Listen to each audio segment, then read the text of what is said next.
예, 지난 시간에 이어서 계속 하죠. 지난 시간에 그 연속형 데이터에서 우리 약간의 문제가 있었어요. 예, 그 프로그램을 바꿨습니다. 바꾼 내용은 뭐 import matplotlib pyplot하고 numpy는 그대로고요.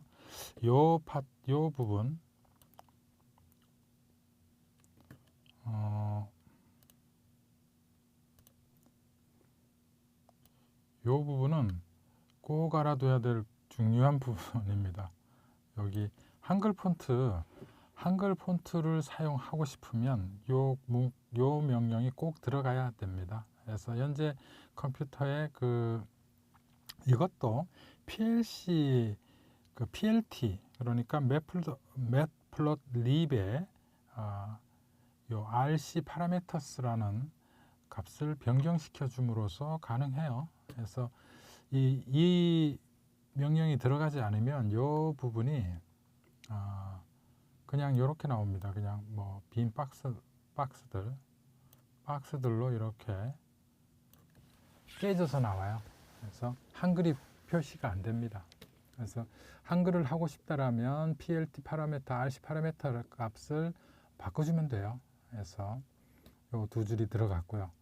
나머지 데이터입니다. 그래서 뭐 이거는 np 그러니까 numpy에 있는 랜덤 모듈의 seed 함수라고 우리가 보통 랜덤 뭐죠? 난수 발생기잖아요. 그러니까 seed를 0으로 해서 난수를 하나 발생하죠. 뭐 그런 개념이에요. 그리고 height는 뭐 어떻게 이 랜덤 함수의 normal이라는 함수를 이용해 가지고 뭐 적당한 값을 하나 만들어냅니다. 그래서 뭐 이 평균이 170 정도, 스케일이 표준 편차가 7로 해가지고 예, 한번 자료를 만들어 본 거예요. 그래서 이런 식으로 해서 키를 데이터를 좀 헤이트를 만들어 가지고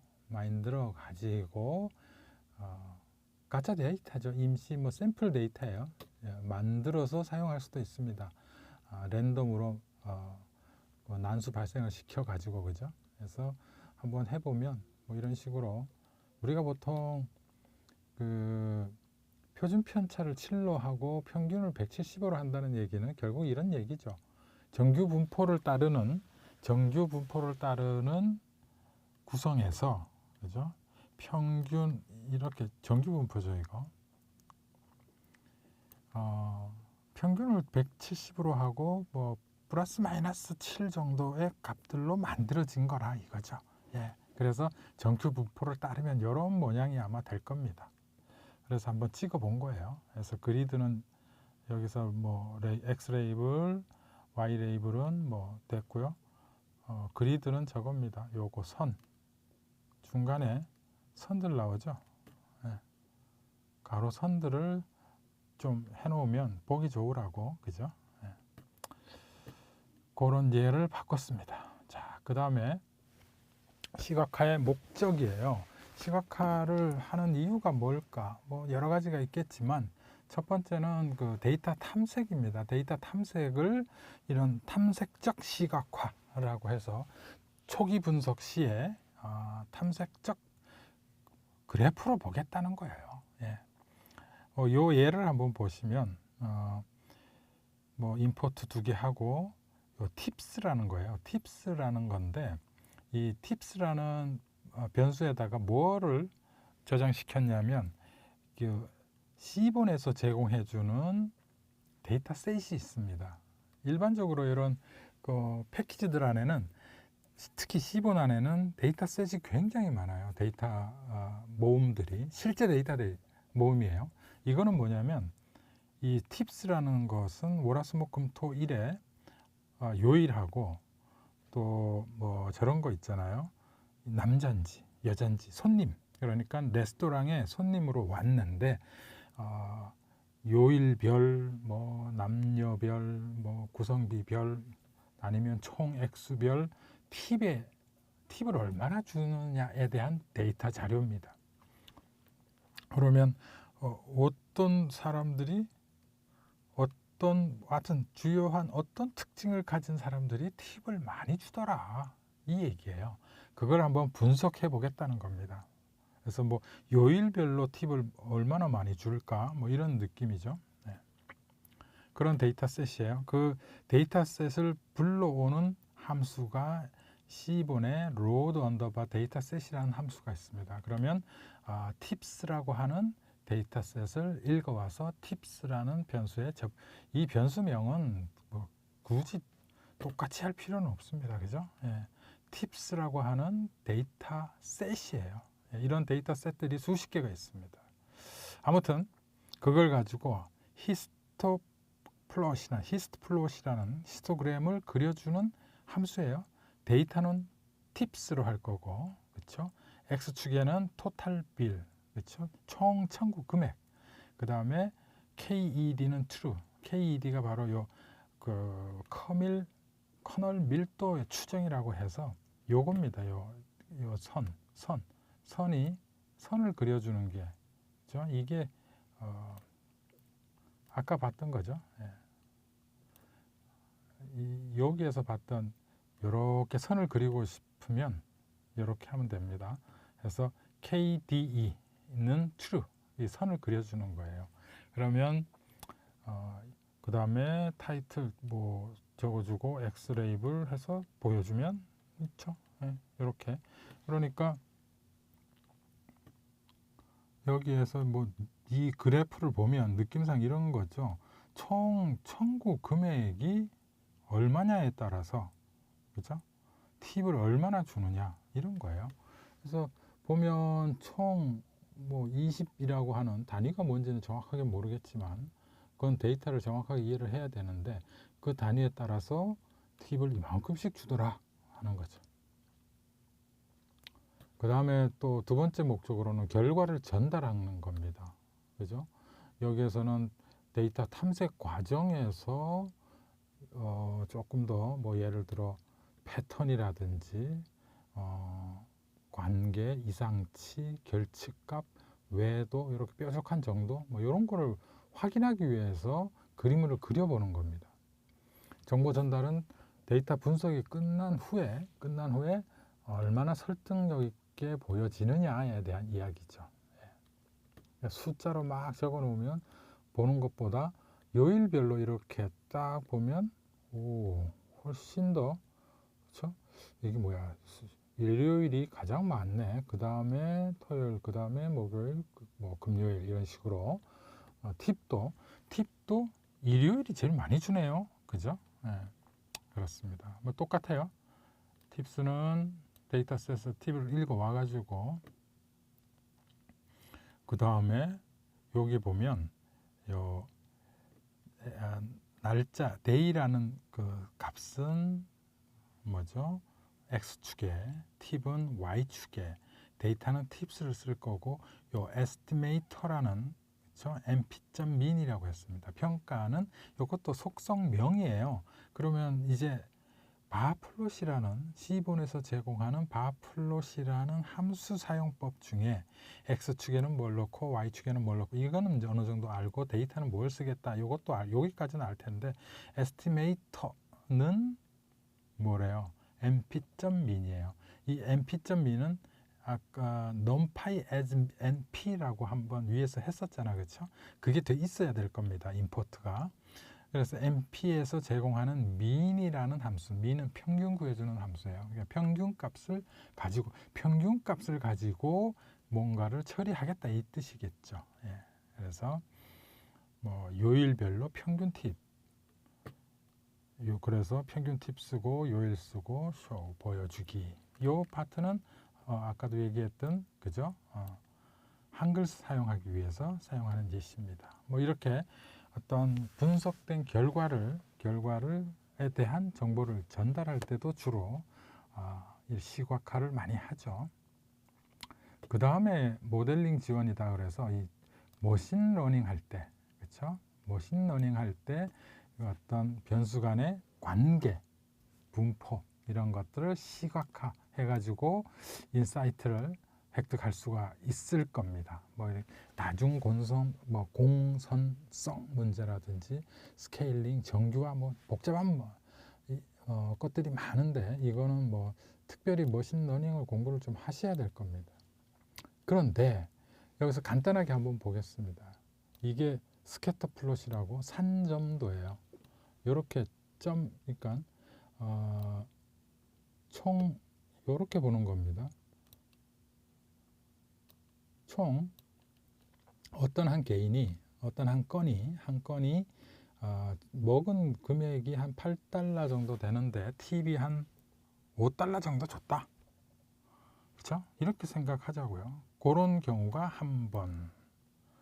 그 다음에 여기 같은 경우는 얼마나 되나? 팁이 한 7달러 되고 먹은 게 총 금액이 40. 이런 경우 점. 이렇게 점으로 표기하는 걸 우리는 산점도라 그래요. 요 점점이가 다 건수예요. 한 건에 대해서 표기가 되는 겁니다. 그게 스캐터 플롯이에요. 예. 그래서 데이터는 데이터는 팁스. 아까 받았을 위에서 우리 다 계속 되는 거예요. 느낌상 요거 받은 거 요걸 가지고 이제 그림을 그릴 겁니다. 그래서 X축에는 뭐 총 금액, 그다음에 Y축이 팁이다. 그죠? 그리고 팁 간의 관계. X레벨은 청구 금액, 팁, 쇼 보여주는 거죠. 근데 이걸 한번 잘 보시면 데이터가 이렇게 분포가 되어 있어요. 주로 이런 식으로. 그래서 만약에 이걸 직선으로 표현을 한다면 이런 선을 찾는 겁니다. 우리가 찾고 싶은 건 이 선을 찾는 거예요. 이 선만 찾으면 우리가 일어나지 않는 것을 예측할 수 있어요. 만약에 38달러어치 음식을 먹은 사람은 아마도 한 7달러, 6.5달러 정도의 팁을 줄 것이다 라고 예측할 수 있지. 그렇죠? 이 회기선을 찾는 겁니다. 이 회기선을 뭐 1차 방정식이면 이렇게 되면 회기 곡선이 되면, 그렇죠? 2차 방정식이 되면 아무튼 뭐 어떤 방정식이든 간에 한 선을 찾고 싶은 거예요. 그러면 우리는 일어나지 않는 일에, 그러니까 팁이 주어지지 않은 상태에서 뭐만 알고도 총 청구 금액만 알고도 팁을 예측할 수 있다는 겁니다. 그렇죠? 그런데 이거 같은 데이터들은 이 선을 구하기가 조금 어렵습니다. 왜냐하면 그러니까 얘 입장에서 보면 이만큼이 무슨 뜻이에요? 이만큼이 얼마가량이 8에 8, 9에서 뭐 2니까 막 7가량이 7달러 정도가 오차입니다. 오차. 이 간격을 오차라 그래요. 근데 만약에 이 분포가 요렇게 되어 있다면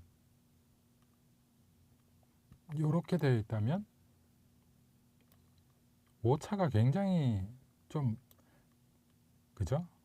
이 오차가 폭이 좀 좁죠. 그러면 플러스 마이너스 5%의 에러율을 가지고, 우리 보통 선거할 때 그렇게 얘기하잖아요. 표준 오차, 뭐 오차 범위 0.5, 0.05 플러스 마이너스 5% 안에서는 오차 범위 안에서 이 결과가 맞다, 이렇게 우리 보통 사전 출구조사라고 그러나요? 선거하면 보통 그렇게 얘기하죠. 근데 실제로 정확하죠, 데이터들이. 예. 물론 이 데이터 가지고는 이 총 청구 금액을 가지고 팁을 예측하기는 조금 어려울 겁니다. 아무튼 그죠? 그런 식으로 우리는 이 미래에 현재 일어나지 않는 일에 대한 결과를 예측하고 싶은 게 우리 머신러닝의 기본 목표 아니에요? 예. 이럴 때도 많이 쓰고 해서 우리가 이제 쭉 필요에 목적에 따른 분류를 보면은 뭐 분포가 어떻게 되어 있는지, 분포에 대한 시각화, 우리 그 산점도 같은 것가 대표적인 예겠죠. 그러니까 비교에 대한 시각화, 막대 그래프 같이 누가 더 크고 그러니까 비교 대상이 있어야 얘가 얼마나 큰지를 확인할 수 있으니까, 그렇죠? 그 다음에 두 팩터 간의, 두 변수 간의 관계가 어떻게 만들어지는지, 상관관계에 대한 이야기죠. 또는 구성의 시각화. 이 전체가 이만한데 그 파이 그래프 상상해 보시면 돼요. 이렇게 생겨 먹었는데 한 70%가 어떤 놈이고 나머지 몇 퍼센트가 또 나머지 몇 퍼센트가 이런 식으로 이 전체를 구성하고 있는 놈을 어떻게 구성되어 있는지를 한눈에 간단하게 보여준다는 거죠. 그 다음에 시계열 시각화는 시간의 흐름에 따라서 데이터 변화가 어떻게 될 건가 하는 그런 모습들을 보여줄 겁니다.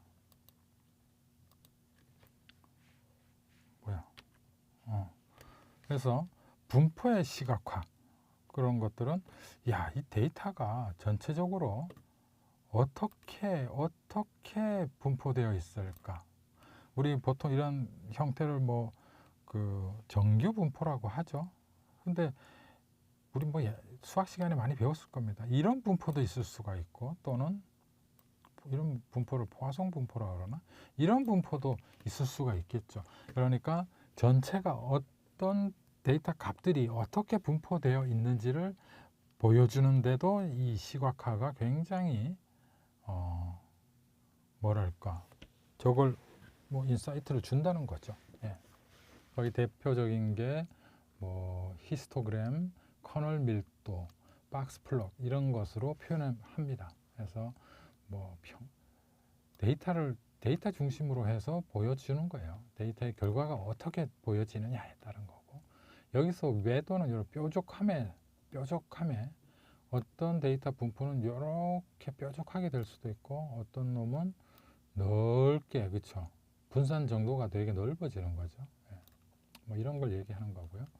그래서 이 그림을 예를 들어보면 폴리점 익스프레스라는 플롯리 패키지의 익스프레스라는 모듈 안에 있는 px를 이 모듈을 px라고 하겠습니다. 그래서 이 아이리스라는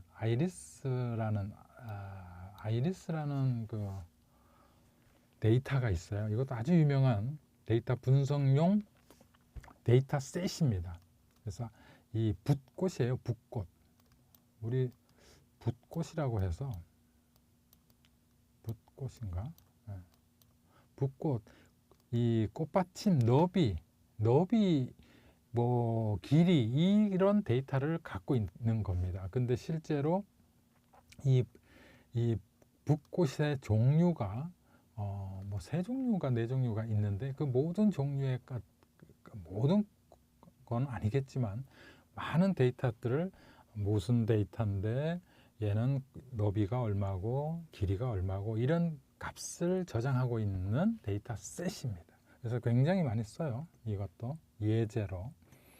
그래서 받아와서 이놈을 그리려고 히스토그램을 그리겠다는 겁니다. 근데 아까 히스토그램은 히스토플롯이라는 이름으로도 C본에서 썼었잖아, 그죠? 근데 얘들은 히스토그램이라는 명령을 써요. 그래서 근데 데이터는 df 읽어온 df를 쓸 것이고 x축에는 폭 그리고 n 빈스 똑같아요. 요 짝대기 그죠? 막대기를 20개로 쓰겠다는 겁니다.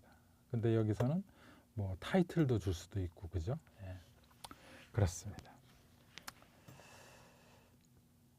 그리고 여기서 보여줄 때는 피그점 아까는 PLT에서 그 매플롯립이라는 함수에서 패키지에 있는 함수를 썼는데 여기는 그냥 피그점 쇼 자체적으로 사용해서 보여줍니다.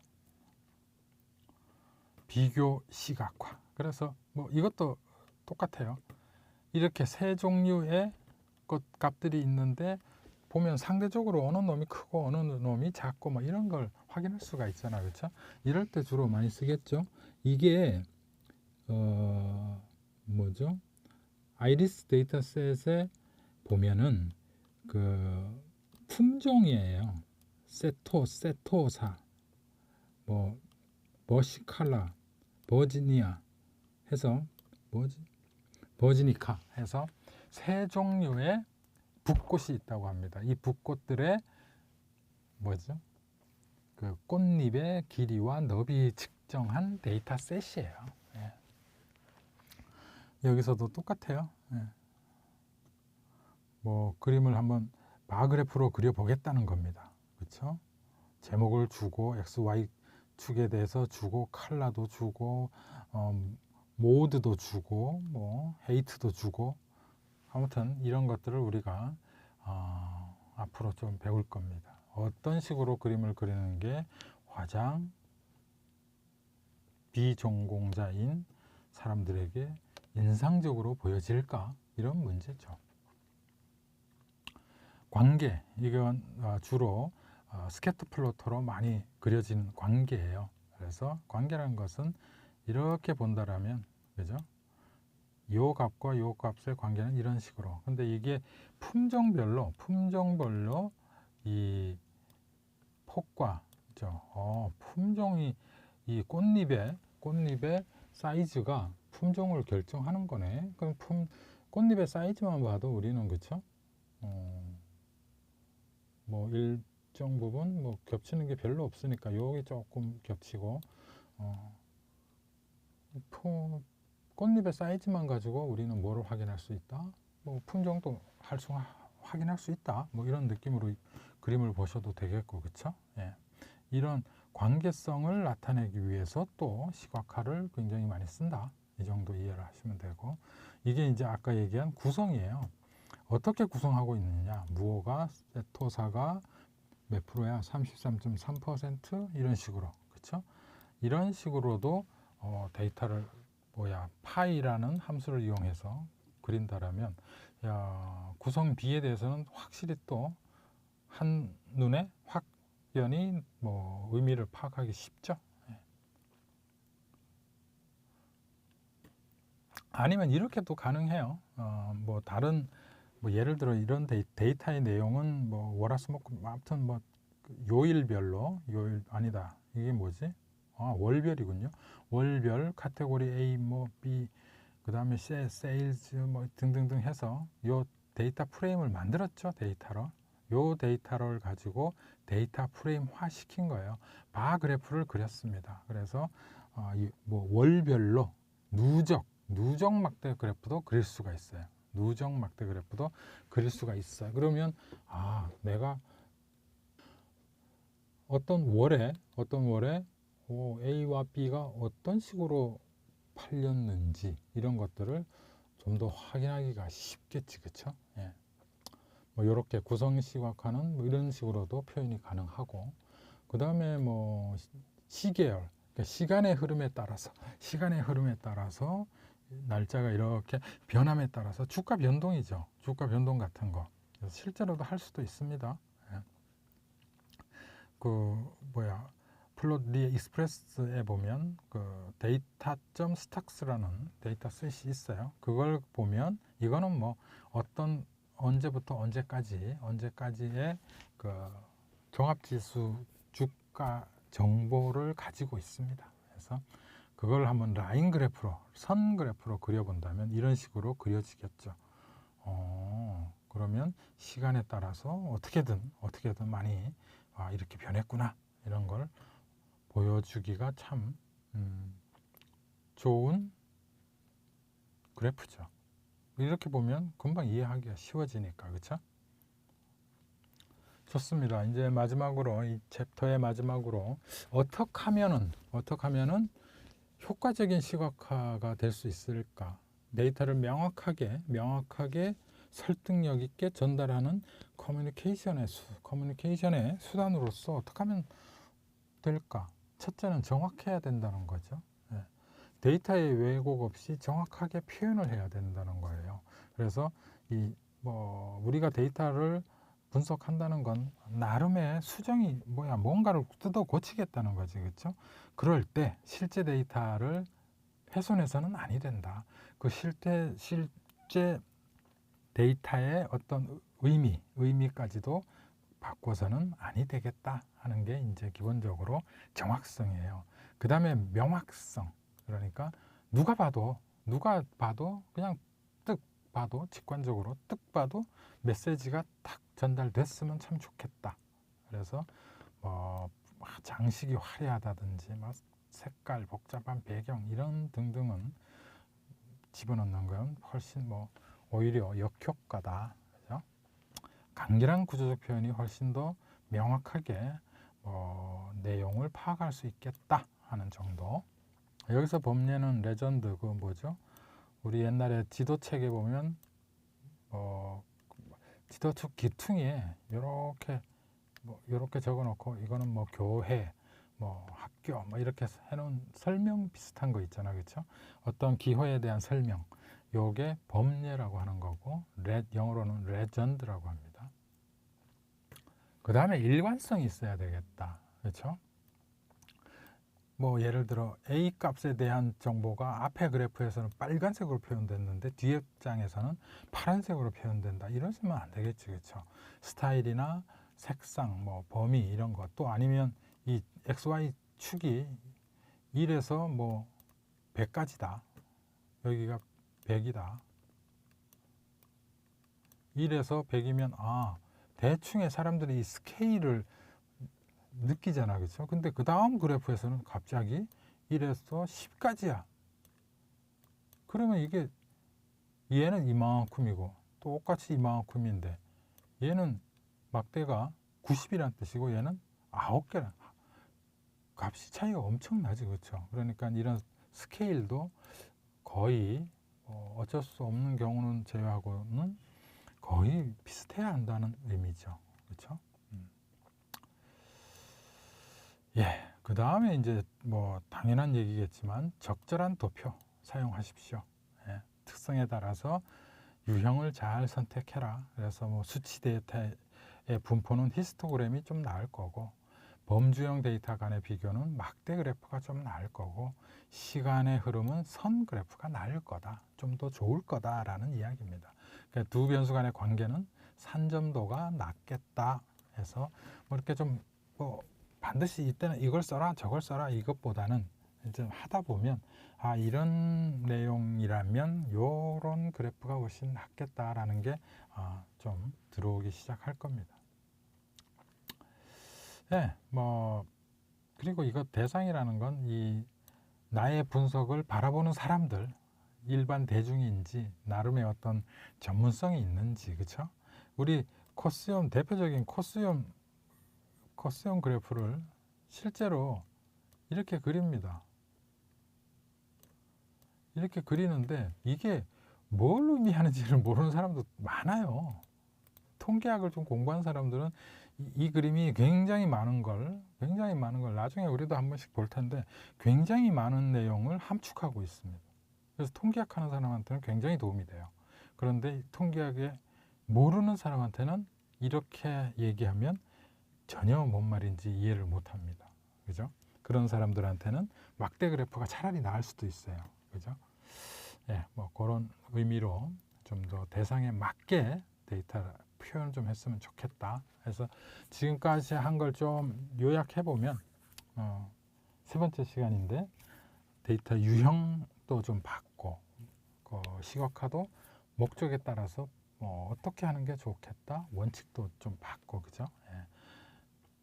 그렇습니다. 이렇게 해서 이번 챕터를 마치고요. 다음 장에서는 좀 더 파이썬을 이용해서 볼 수 있는 내용으로 한번 보겠습니다. 오늘은 여기까지 하겠습니다.